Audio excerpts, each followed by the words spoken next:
បាទសួស្តីបាទចំការមនឆេណារីបាទលោកពូជមនបាទ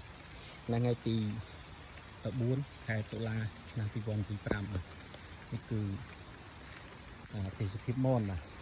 គេត្រួយច្រើនហើយបាទផ្លែឈ្នះហើយបាទថ្ងៃនេះលឹមបាទលឹមពីទៅយប់មកទឹកឡើងលឹមបាទថ្ងៃទី14ខែតុលាគឺចាប់ផ្ដើមលាស់ត្រួយច្រើនចាប់ផ្ដើមត្រួយច្រើនមែនតើបាទគឺចេញផ្លែបងប្អូន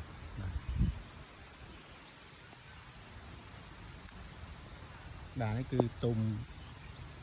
ដើមខែវិច្ឆិកាបាទបងប្អូនដើមខែវិច្ឆិកាទុំបងប្អូន